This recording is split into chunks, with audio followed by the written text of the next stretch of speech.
नमस्कार दोस्तों, स्वागत आपके अपने यूट्यूब चैनल आपके अपने परिवार GK by genius Subhash sir में।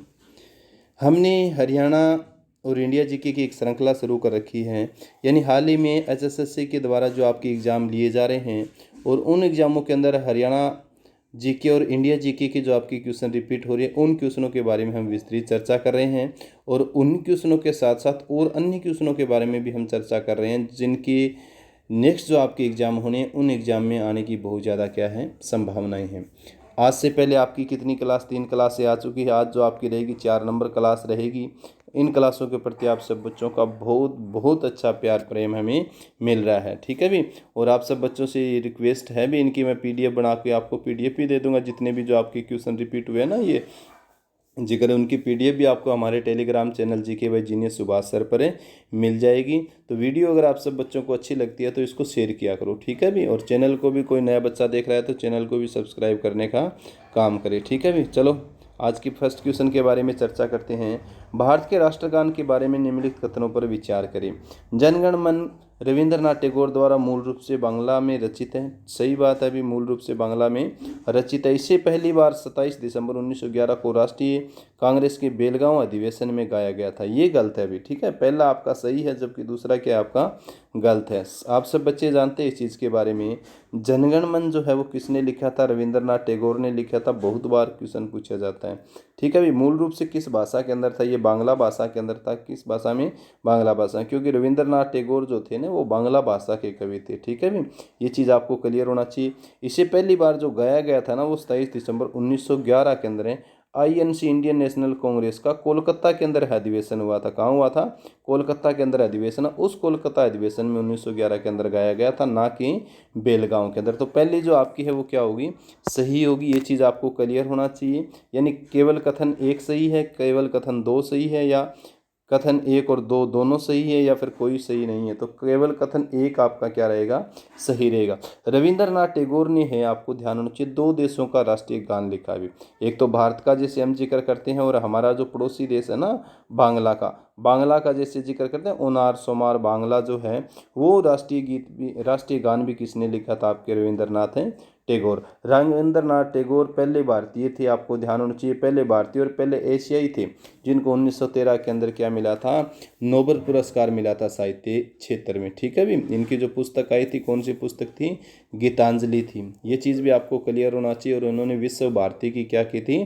स्थापना की थी। विश्व भारती की क्या की थी? इन्होंने स्थापना की थी। तो ये अलग अलग तरह की क्या बनते हैं? क्वेश्चन बनते हैं भी, ठीक है। इसके अलावा एक चीज़ आपको और क्लियर होना चाहिए भी, राष्ट्रीय जो गान है ना, राष्ट्रीय गान को गाने में कितना समय लगता है? आपका 52 सेकंड भी। कितना समय लगता है? 52 सेकंड। जबकि गीत को गाने में कितना समय लगता है? आपको ध्यान होना चाहिए, 65 सेकंड। राष्ट्रीय गीत जो है ये किसने लिखा था? बंकिम चंद्र चटर्जी ने। उनकी पुस्तक आनंद मठ से लिया गया था। राष्ट्रीय जो गीत है वो सबसे पहले गाया गया था 1896 में। कब गाया था? 1896 में। और राष्ट्रीय गान गाया गया था सबसे पहले 1911 के अंदर, ठीक है भी। गाए दोनों ही कहाँ गए थे? आपकी कोलकाता के अंदर। भारतीय राष्ट्रीय कांग्रेस के जो अधिवेशन हुए उन अधिवेशनों में। चलो नेक्स्ट क्वेश्चन के बारे में चर्चा करते हैं। निम्नलिखित में से जिसे जिक्र किया है, यानी निम्नलिखित में से कौन सा जिला अपनी सीमा किसी राज्य या केंद्र शासित प्रदेश के साथ साझा नहीं करता? जींद है, झज्जर, चरखी दादरी, या फिर नारनौल। तो चरखी दादरी एक ऐसा जिला है निम्न जिलों में से जो किसी भी राज्य या केंद्र शासित प्रदेश के साथ अपनी सीमा साझा नहीं करता। इसके साथ साथ आपको ध्यान होना चाहिए, रोहतक जिला भी है। रोहतक भी एक ऐसा जिला है जिसकी सीमा किसी भी राज्य या केंद्र शासित प्रदेश के साथ नहीं लगती। यानी हरियाणा के अंदर कितने जिले हैं? वर्तमान समय में 22 जिले हैं। और 22 जिलों में से रोहतक और चरखी दादरी ऐसे जिले हैं जिनकी सीमा किसी भी राज्य या केंद्र शासित प्रदेश के साथ नहीं लगती। और जिलों की सीमा किसी न किसी राज्य या केंद्र शासित प्रदेश के साथ लगती हैं, ठीक है भी। तो ये याद होना चाहिए, क्वेश्चन सैकड़ों बार आपका रिपीट हुआ है भी। किसी भी राज्य के साथ सीमा साझा नहीं करने वाला जो जिला रहेंगे आपके चरखी दादरी और रहेंगे रोहतक, ठीक है भी। इसके अलावा जींद है, इसकी सीमा किसके साथ लगती है? पंजाब के साथ लगती है। झज्जर का जैसे जिक्र करते हैं तो दिल्ली के साथ इसकी सीमा लगती है। और नारनौल जो है, नारनौल एक जिला नहीं, आपको ध्यान होना चाहिए, जिला आपका महेंद्रगढ़ है। और इसका महेंद्रगढ़ का जो मुख्यालय रहेगा वो नारनौल रहेगा। और नारनौल किस राज्य के साथ अपनी सीमा साझा करता है? महेंद्रगढ़ जो राजस्थान के साथ। किसके साथ साझा करता है? राजस्थान के साथ करता है। ठीक है भाई। महेंद्रगढ़ का प्राचीन नाम क्या था? कानोड़। क्या नाम था इसका? कानोड़ इसका प्राचीन नाम था। ये क्वेश्चन भी बार बार पूछे जा रहे हैं अभी। चलो नेक्स्ट क्वेश्चन के बारे में चर्चा करते हैं। दक्कन में, ठीक है भी, यानी क्वेश्चन जो है, दक्कन में निम्नलिखित में से कौन सी नदी आमतौर पर पूर्व दिशा में बहती है और बंगाल की खाड़ी में गिरती हैं? ठीक है भी, मैंने कई बार आपको बताया इस चीज़ के बारे में। कृष्णा नदी है, गोदावरी है, कावेरी या उपरोक्त सभी। तो इसका जो आंसर आएगा वो क्या आएगा? उपरोक्त सभी। कृष्णा, गोदावरी और कावेरी जो है, ठीक है भी, मैंने कई बार आपको बताया है। जैसे नदी तंत्र का जब हम जिक्र करते हैं ना, तो एक तो आपका कौन सा है? गंगा नदी तंत्र है भी। कौन सा नदी तंत्र है? गंगा नदी तंत्र। एक सिंधु नदी तंत्र है भी। कौन सा नदी तंत्र है? सिंधु नदी तंत्र। एक आप जैसे हम जिक्र करते हैं बंगाल की खाड़ी में गिरने वाली नदियां हैं, और एक अरब सागर में गिरने वाली नदियां। ठीक है। प्रायद्वीपीय भारत की जो नदियां उनको हम दो भागों में बांटते हैं। एक तो आपकी बंगाल की खाड़ी में गिरने वाली जो नदियां हैं, और एक आपकी अरब सागर के अंदर गिरने वाली नदियां। तो कृष्णा, गोदावरी और कावेरी जो नदियां हैं, ये प्रायद्वीपीय भारत की नदियां हैं। और किस में गिरती है? आपको ध्यान होना चाहिए, बंगाल की खाड़ी में गिरती है। अरब सागर में गिरने वाली जो नदियां हैं वो आपको ध्यान होना चाहिए, जिसे जिक्र करते हैं हम, नर्मदा है, ताप्ती है। ये नदियां आपकी किस में गिरती है? अरब सागर के अंदर गिरती है। और क्या नहीं बनाती? डेल्टा नहीं बनाती। ठीक है। नर्मदा और ताप्ती ऐसी नदियां हैं जो डेल्टा नहीं बनाती और एस्चुरियन बनाती हैं। जबकि कृष्णा, गोदावरी और कावेरी जो नदियां हैं, ये बंगाल की खाड़ी में गिरती है और क्या बनाती है? आपकी डेल्टा बनाती है। ठीक है भी। तो ये चीज़ आपको क्लियर होना चाहिए। बंगाल की खाड़ी में गिरने वाली नदियां और अरब सागर में गिरने वाली नदियों के बारे में आपको विस्तृत जानकारी होनी चाहिए। अगर किसी बच्चे को और ज़्यादा विस्तृत जानकारी इनके बारे में चाहिए, तो ज्योग्राफी में मैंने विस्तृत रूप से इनके बारे में करवा रखा है भी, विद डायग्राम। ठीक है भी। तो आप वहाँ से भी इन क्लासों का क्या करें? अध्ययन करें, क्योंकि HSSC अभी ज्योग्राफी में वहाँ से क्या आपकी क्वेश्चन पूछ रही है। तो सभी बच्चों से पोलाइट रिक्वेस्ट है, उनका भी आप अध्ययन करिए। ठीक है भी। चलो नेक्स्ट क्वेश्चन के बारे में जिक्र करते हैं। नेक्स्ट क्वेश्चन है, हरियाणा का कौन सा शहर वैज्ञानिक उपकरणों का सबसे बड़ा उत्पादक और इसे हरियाणा का विज्ञान नगर भी कहा जाता है? ठीक है। इसको क्या है? कहा जाता आना था, यहाँ पर क्या है? कहा जाता है। करनाल है, गुरुग्राम, हांसी या फिर अम्बाड़ा। अम्बाड़ा जो है, यहाँ पर क्या है? वैज्ञानिक उपकरण बनते हैं। ठीक है भैया। तो अम्बाड़ा रहेगा। अम्बाड़ा को साइंस नगरी के नाम से भी जाना जाता है, यानी वैज्ञानिक नगरी के नाम से जाना जाता है। यहाँ पर वैज्ञानिक उपकरण सबसे ज़्यादा बनते हैं। इसके अलावा चिकित्सा के जैसे जिक्र करते हैं, चिकित्सा के जो औजार हैं वो भी सबसे ज़्यादा जो बनते हैं वो कहाँ पर बनते हैं? अम्बाड़ा। मैंने कई बार आपको बताया है भी, भारत में अम्बाड़ा में सबसे ज़्यादा चिकित्सा के औजार बनते हैं। अगर इस उद्योग को विकसित किया जाए तो हम चाइना को भी क्या कर सकते हैं? चिकित्सा के औजार के अंदर पीछे छोड़ सकते हैं। ठीक है भी। तो ये चीज़ आपको क्लियर होना चाहिए। मिक्सी सिटी है, साइंस नगरी है, तो किसको कहा जाता है? अम्बाड़ा को कहा जाता है भी। किसको कहा जाता है? अम्बाड़ा को कहा जाता है। अम्बाड़ा 1 नवंबर 1966 को जब हरियाणा बना था ना, उस समय एक जिले के रूप में था भी। ठीक है भी। ये चीज़ भी आपको क्लियर होना चाहिए। इसके बाद में करनाल को किस नाम से जाना जाता है? हरियाणा की पेरिस, हरियाणा का पेरिस कहा जाता है इसको। धान नगरी के नाम से भी जाना जाता है। गुरुग्राम को मिलेनियम सिटी के नाम से जाना जाता है, मेडी सिटी के नाम से भी जाना जाता है। ठीक है। उद्योग विहार का जैसे जिक्र करते हैं उसके नाम से भी इसको जाना जाता है। तो बहुत से नामों से क्या है? द्रोण नगरी के नाम से भी इसको जाना जाता है। हांसी एक जिला नहीं है अभी, हांसी हिसार के अंतर्गत आता है। हांसी सिर्फ एक पुलिस जिला है भी। क्या है? हांसी एक पुलिस जिला। हांसी और मानेसर हरियाणा के 2 ऐसे शहर है जो क्या है? पुलिस जिले हैं। ठीक है। चलो नेक्स्ट क्वेश्चन के बारे में चर्चा करते हैं। निम्न में लिखित में से हरियाणा के किस जिले में कपास का उत्पादन नहीं होता? ठीक है। कपास का जैसे जिक्र किया है, नूंह है, रोहतक, झज्जर और भिवानी। ठीक है। तो नूंह एक ऐसा जिला है जहाँ पर हरियाणा में कपास का उत्पादन नहीं होता। ठीक है भी। इसको मेवात के नाम से भी जाना जाता है। मेवात था पहले सत्यपुरम मेवात था, फिर मेवात बना, और अब किस नाम से जानते हैं हम इसको? नूंह के नाम से जानते हैं। ठीक है भी। तो नूंह जो जिला है उसमें कपास का उत्पादन नहीं होता। रोहतक में होता है, झज्जर में होता है और भिवानी में होता है। सर्वाधिक जो उत्पादन होता है कपास का हरियाणा में, वो कहाँ पर होता है? सिरसा के अंदर। ठीक है। सबसे ज़्यादा जो उत्पादन होता है कपास का हरियाणा में, सिरसा में। भारत में जिक्र करें तो हमें गुजरात के अंदर। ठीक है भी। भारत में सबसे ज़्यादा गुजरात में, और हरियाणा में सबसे ज़्यादा कपास का जो उत्पादन होता है वो सिरसा के अंदर। कौन सी मिट्टी इसके लिए उपयुक्त होती है? तो काली मिट्टी। ठीक है भी। काली मिट्टी। जिसको रेगुड़ मिट्टी के नाम से भी जाना जाता है, कपासी मिट्टी के नाम से भी जाना जाता है। ठीक है भी, तो इस तरीके से आपको याद होनी चाहिए इन क्वेश्चनों के बारे में। नेक्स्ट क्वेश्चन का जिक्र करें, हरियाणा के लूर नृत्य के बारे में निम्नलिखित में से कौन सा सत्य है भी। ठीक है भी, हरियाणा के लूर नृत्य के बारे में निम्नलिखित में से कौन सा सत्य है। यह बांगड़ का एक प्रसिद्ध नृत्य है। यह नृत्य पुरुषों द्वारा चांदनी रात में किया जाता है। यह नृत्य जुलूस के साथ होता है। यह नृत्य घेरे के भीतर जोड़े में किया जाता है। तो पहला जो ऑप्शन आपका रहेगा, यह बांगड़ का एक प्रसिद्ध नृत्य रूप है। ठीक है भी, तो बांगड़ का एक प्रसिद्ध नृत्य रूप जो रहेगा वो कौन सा रहेगा, आपका लूर रहेगा। ठीक है, चांदनी रात में पुरुषों के द्वारा जो नृत्य किया जाता है वो धमाल है भी। कौन सा आपका धमाल है, आपको ध्यान रखना चाहिए, जो हरियाणा का सबसे प्राचीन नृत्य है और महाभारत कालीन भी नृत्य हैं। ठीक है भी, घेरे में जो किया जाता है, आप जैसे डांडिया और गरबा का जैसे आप जिक्र कर सकते हो। डांडिया और गरबा किस राज्य के हैं, तो गुजरात के हैं। किस राज्य के लोक नृत्य है वो, गुजरात के। चलो नेक्स्ट क्वेश्चन के बारे में जिक्र करते हैं, दादूपुर नदी नहर सिंचाई परियोजना। ठीक है, दादूपुर नदी नहर सिंचाई परियोजना हरियाणा के निम्नलिखित में से किस क्षेत्र में सिंचाई नहीं होती।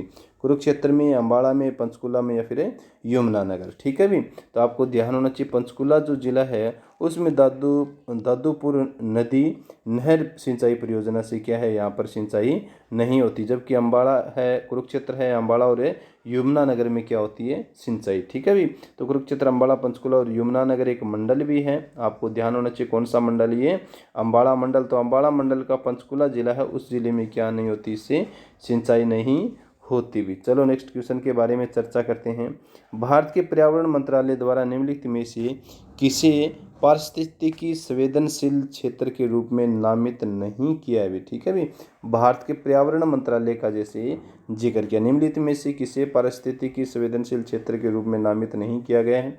कलेसर वन्य जीव अभ्यारण्य है, नाहर वन्य जीव अभ्यारण्य है, खापरवास वन्य जीव अभ्यारण्य या फिर खोल ए रेतान है भी। तो आपको ध्यान होना चाहिए, खोल ए रेतान जो है इसको संवेदनशील क्षेत्र के रूप में नामित नहीं किया।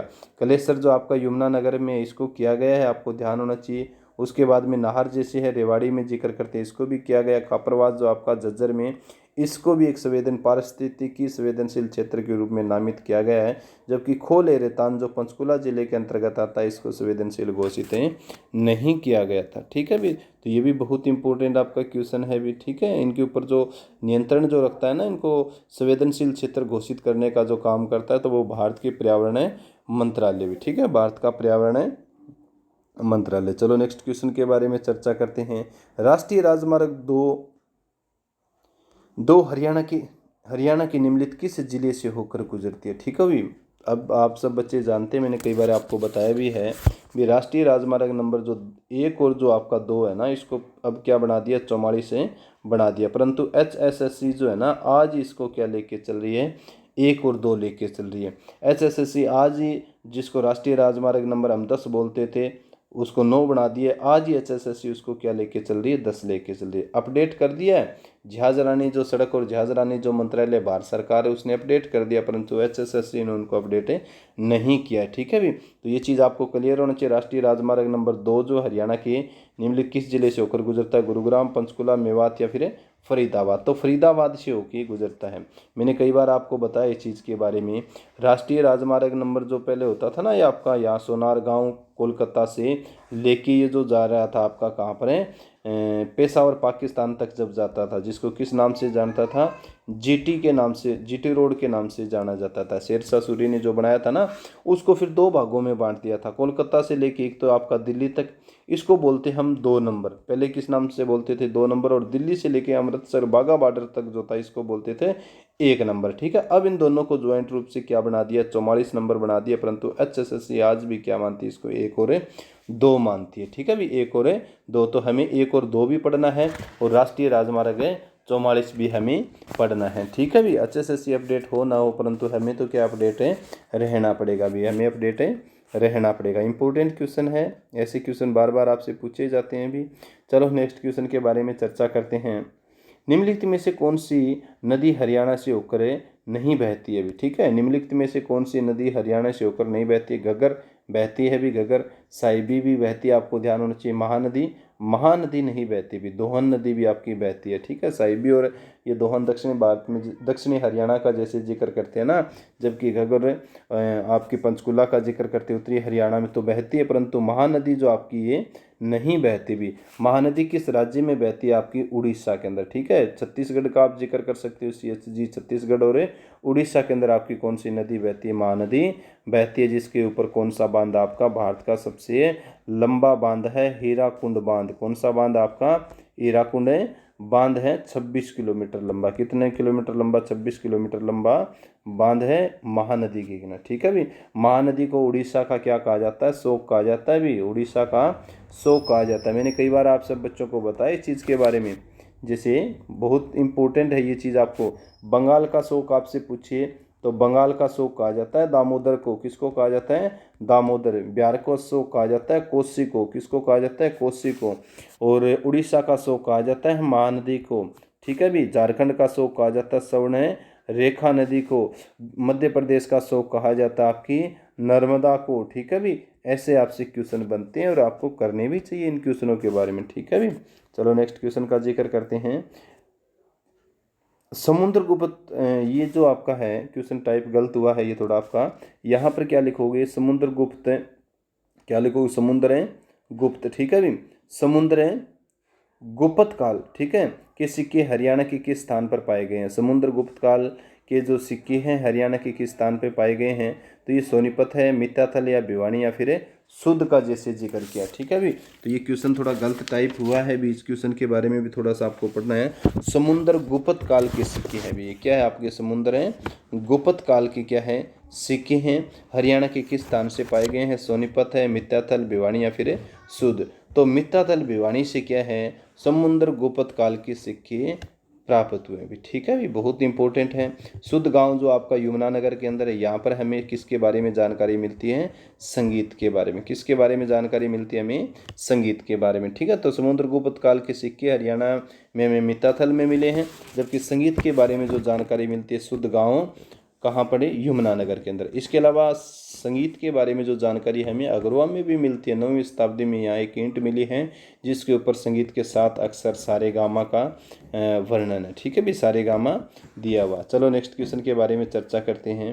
हरियाणा गोवंश संरक्षण एवं गौ संवर्धन अधिनियम कब लागू किया गया था? बहुत ही इंपॉर्टेंट है भी, कई बार ये क्वेश्चन आपका रिपीट हो चुका है। इस क्वेश्चन के बारे में जैसे जिक्र करते हैं, ठीक है भी। यानी हरियाणा गोवंश संरक्षण गौ संवर्धन अधिनियम कब लागू किया गया था? 2016, 15, 14, 13 में। तो 2015 के अंदर क्या है? ये लागू किया गया था, ठीक है भी।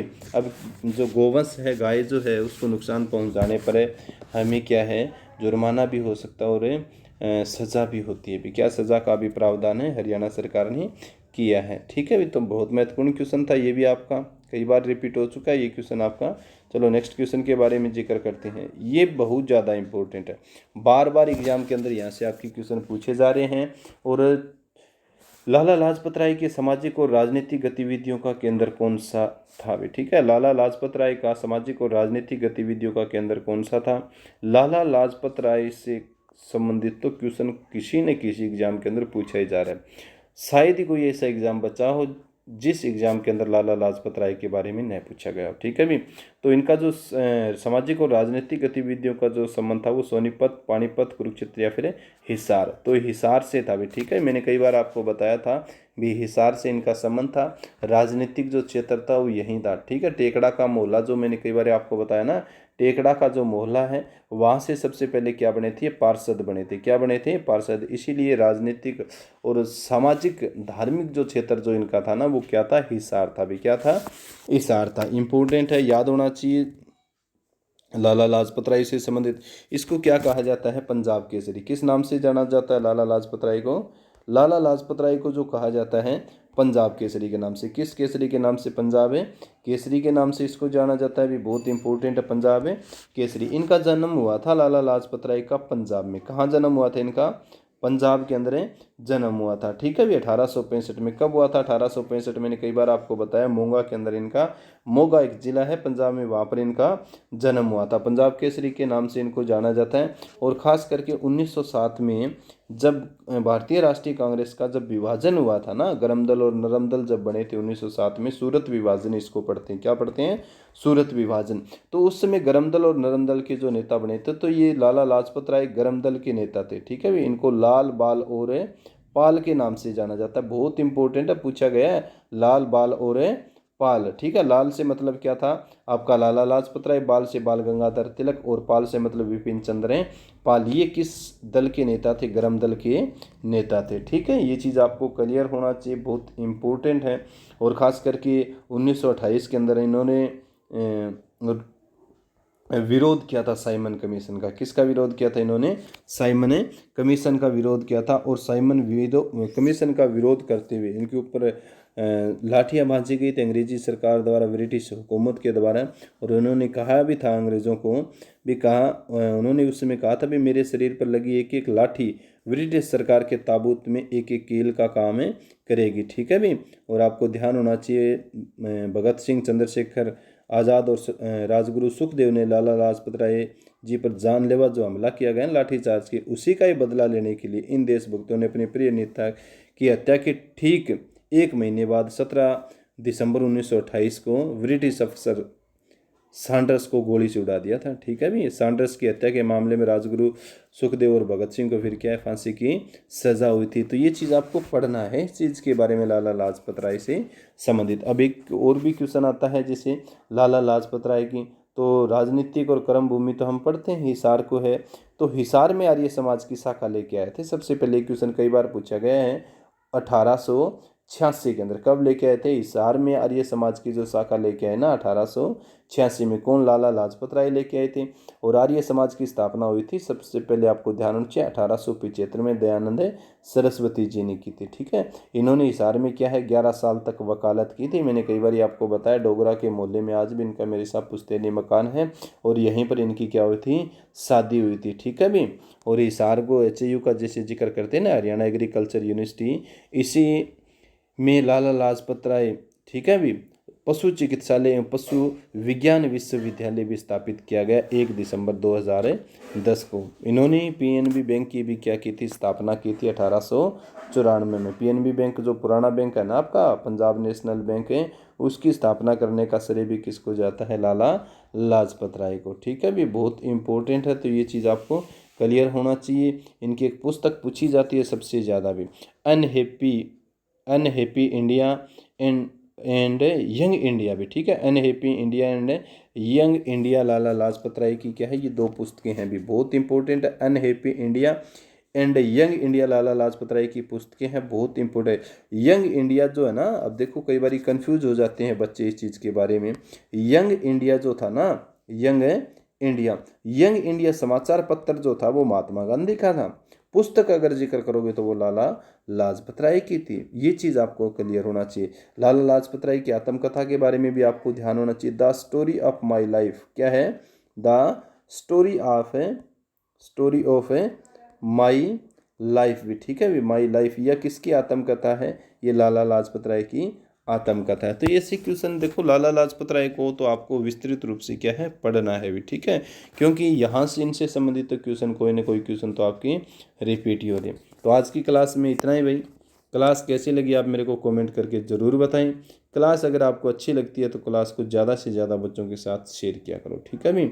इसी के साथ सभी बच्चों को जय हिंद, जय भारत, वंदे मातरम।